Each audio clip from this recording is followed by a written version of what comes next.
Patrick, ça commence où la création d'un fromage fermier? Ça prend les vaches.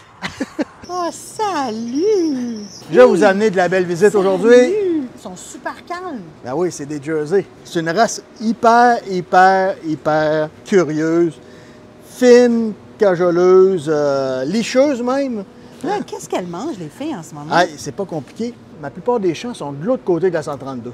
Traverser des vaches, ça serait une épopée. Mettons soir et matin pour la terre. Fait que ce qu'on a décidé de faire, on pogne le pâturage et on l'amène aux vaches. Regarde ce que ça donne. Ça donne un beau produit vert, appétant, qui... Je peux-tu sentir? Ah oui, écoute.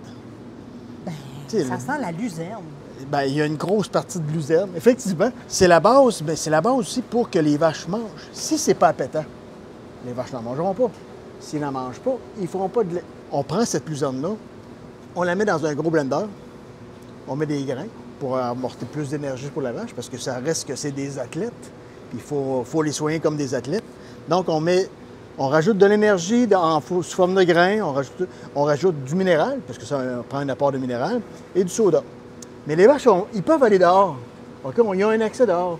Mais là, tu sais, il fait beau, il fait chaud, des fois, ils ne veulent pas aller dehors, il y a des mouches. Ils sont bien mis en dedans, à l'air, puis ils ont toujours le pâturage frais. Puis en plus, si tu t'étires, là, regarde, tu vois le sable, là? Hey, écoute, ils sont toujours sur la plage, eux autres. Ils se couchent sur la plage. Sur le sable, c'est une matière inerte, le lait, il va descendre vers le bas, fait qu'il ne contaminera pas la litière, puis il n'y aura pas de création de bactéries. Donc, le lait, il n'y a pas de bactéries qui vont rentrer dans le pied. Ça va faire une vache qui va toujours être saine au niveau de la glande mammaire, puis assez propre. Tu regardes en général, là, les vaches sont propres, là, parce que vraiment. le sable, là, la matière fécale, elle ne colle pas. Tu sais, t'enlèves le sable, puis ça reste... Tu te rappelles quand tu vas à la plage, là, tu te couches, là tu te secoues un peu, oups, il n'y a plus rien. Mais le plus important, là, c'est la relation qu'on a avec nos animaux. Moi, je pense. Mais tu sais, les vaches, là, eux autres, ils le ressentent, ça. Tu sais, ça reste un animal. Fait que si tu es toujours en train de pousser fort ou en tout cas de crier après, ben eux autres, ils ne viendront pas naturellement vers toi. Ils vont se sauver. Ben là, après ça, la prochaine étape, c'est la traite. La partie la plus importante, c'est vraiment la traite pour avoir une qualité de traite, mais aussi un lait de qualité. Et la matière première, elle est ici. Ben, monte sur le petit banc, tu vas le voir. Je ne voudrais pas tomber dedans, par exemple. Non. Tu pas besoin de faire une Cléopâtre. Non. Le lait, il est là, mais la fromagerie est là. Comment est-ce que le fromage se rend de l'autre côté de la 132? Bien, j'ai une autre citerne plus petite que ça, mais on le prend avec les fourches du tracteur. Je l'apporte ici, je transvide par la pompe à partir de mon réservoir. Puis là, à partir du réservoir, je vais le reporter à la fromagerie et de là, on va partir notre transfert pour faire la fabrication. Donc, prochaine étape?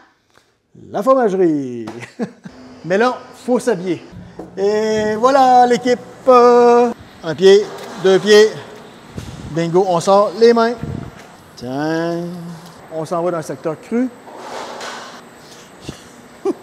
Alors, le lait, il est ici. On est allé le chercher à la ferme, bien sûr, par le tracteur. Puis là, il va partir, se faire transférer par les tuyaux. Et on s'en va dans la cuve de pasteurisation, mais qu'on ne pasteurise pas, parce que là, on fait du fromage au lait cru. Pourquoi est-ce qu'on fait le choix de ne pas pasteuriser un lait puis de transformer un fromage avec du lait cru? Parce que ça donne plus de saveur. Le lait cru là, va donner plus de saveur à nos fromages, plus de goût, puis bien plus simple à faire. On sauve l'étape de pasteurisation. Puis on va retrouver toutes les bonnes bactéries quand même dans notre fromage. Alors, très important maintenant, c'est pour ça qu'on s'en va beaucoup dans le fromage au lait cru. Allez! Et donc là, on a le lait cru qui est en train de se transformer en fromage. On est à l'étape de cuisson. Donc, on va chauffer notre caillé pour l'emporter à un certain degré souhaité. Mais là, j'ai entendu cuisson. Oui, c'est ça. On fait une cuisson. C'est pour expulser du lactosérum du caillé. Et puis, cette expulsion-là est super importante pour l'affinage. Si on garde trop d'eau dans notre fromage, alors à ce moment-là, lors de l'affinage, on va avoir des problèmes. Et plus de mauvaises bactéries qui vont se développer dans ce cas-là aussi. Plus de mauvaises bactéries, des mauvais goûts. C'est vraiment pas souhaité. Donc, l'étape de cuisson est super importante. Merci. Ici, là, qu'est-ce que ça a comme impact sur le goût? C'est l'impact de la fromagère ou du fromager qui va fabriquer le fromage. Il faut toujours avoir la constance, OK, lors des étapes. Donc, la constance au niveau du caillage, du découpage du fromage. Là, ça va mettre la présure, le temps de présure, le temps de coagulation, le temps de prise. Le respect de la recette. Le respect de la finalement. recette, mais tu sais, c'est comme quand tu fais de la sauce asperge. Si tu fais la même recette que moi, elle ne goûtera pas pareil. On ne sait pas pourquoi. Il y a des petits mouvements qu'on ne fait pas pareil. Ouais. Mais le fromage, c'est la même chose. Mais tu travailles avec un lait cru, Patrick. Tu travailles avec des animaux. Tu travailles avec un environnement, une biodiversité, une température, des changements climatiques.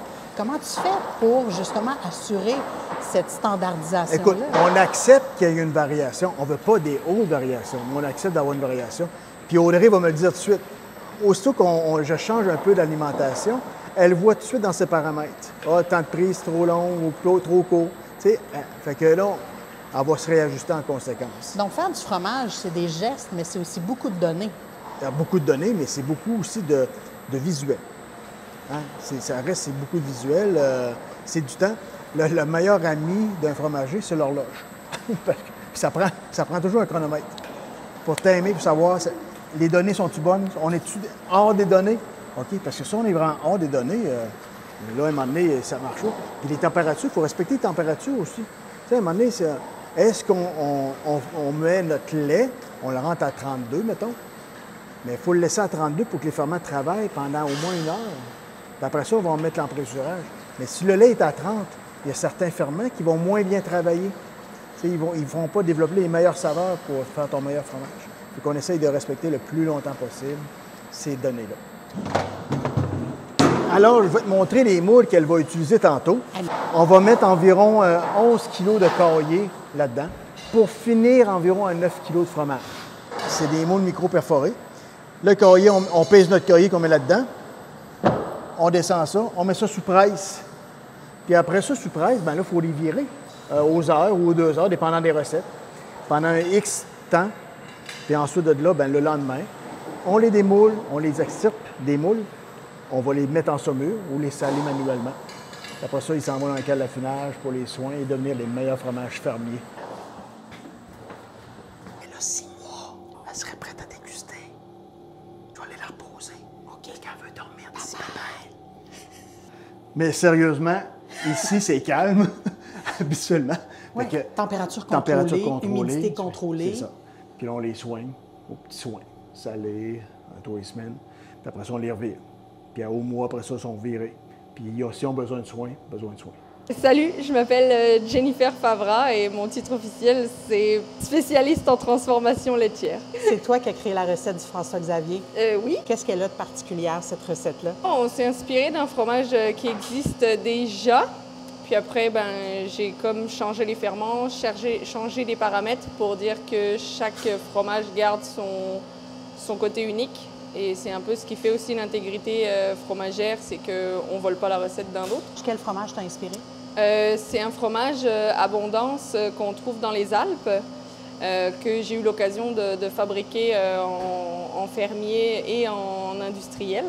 Donc j'avais quand même des bases là-dedans. Ça partait d'un terroir ou d'une appellation qui est d'une grande richesse dans les Alpes. Puis on a réussi à reproduire ça ici pour mettre en valeur toute la richesse du lait avec une race qui est unique aussi, la Jersey, qu'il faut mettre en valeur aussi, parce qu'on arrive à mettre en valeur un terroir, une race de vache, une ferme, puis plusieurs savoir-faire, parce que c'est vrai que c'est comme un travail d'équipe quand même. Là. J'ai mis ça sur papier, j'ai formé l'équipe, mais eux l'ont reprise vraiment avec brio aussi. Là. Donc c'est vraiment une co-création qui est géniale. Prochaine étape, dégustation. François-Xavier, qui est un hommage en même temps à tes ancêtres. Oui, c'est vrai. François-Xavier, c'est le premier souci qui a développé la terre ancestrale à Saint-Édouard-Lobinière. La meilleure façon de déguster, c'est de le sortir au moins 1 heure avant. Puis après ça, là tu vas avoir toutes les saveurs en bouche. Cheers. C'est crémeux, le côté onctueux, vraiment. Sens-tu les petits cristaux? C'est exactement ce que j'allais dire. Ben Qu'est-ce oui. que c'est, les petits cristaux? C'est une protéine qui, selon l'affinage, en fait, va se développer dans certains fromages avec la protéolyse, en fait. Puis souvent, c'est en fin d'affinage ou avec des affinages très longs. parce que c'est des petites molécules de protéines. J'ai l'impression d'avoir la même réaction en bouche que si je mordais dans un parmesan. Le côté Oui. très umami. Oui, ben dans le fond, c'est parce que les parmesans sont des fromages qui sont très affinés. C'est des fromages qui ont plus d'1 an ou 2 d'affinage, en fait. Avant ça, la tyrosine ne pourrait pas se développer. Tu sais qu'est-ce que mon cerveau a comme réaction? Il veut juste en manger un autre morceau Ah, ben, parce qu'il aime c'est trop sûr. ça. Puis Félicitations. c'est un gage de grande qualité aussi. Quand on a des cristaux de tyrosine, c'est que l'affinage se passe vraiment bien tout au long du processus. Oh wow, c'est bon à savoir. Merci. Là, tu n'as plus de secret. Là, Tu y as a ta plus de secret. définition. Il faut pas oublier que les vaches ont notre taux de protéines est plus élevé que la normale, que les Holstein. Mais le lait de la Jersey est à 4 de protéines versus une Holstein qui est peut-être à 3,2. Donc, on retrouve plus de pourcentage de protéines dans notre lait. C'est pour ça qu'on est capable de faire des fromages fermiers qui ont peut-être un petit peu plus de tyrosine, on est capable d'affiner un petit peu plus fort parce qu'il y a au-dessus de la matière grasse, mais on est capable de faire des fromages qui sont assez goûteux avec ça. Qu'est-ce que je te souhaite pour l'avenir, Patrick? Que le monde redécouvre les fromages fermiers. C'est surtout ça que je veux. Tu sais, si le monde commence à acheter local puis à acheter des fromages fermiers, moins industriels, mais plus local, plus fait avec le travail. Tu sais, nous autres, on travaille tout avec nos animaux, puis on travaille ici, on met des efforts, on a une équipe. Tu as vu l'équipe, là? On a une belle équipe. Puis c'est ça qui fait qu'on a un fromage superbe. Puis là, on voit les grains de tyrosine un petit peu avec qui reluit à travers le soleil. C'est ça le visage de la fierté? Ah oui, Gourmand. ça, c'est très fier de ce prix-là. Merci, Patrick. Merci. Longue vie à la ferme. Ah oui, merci beaucoup.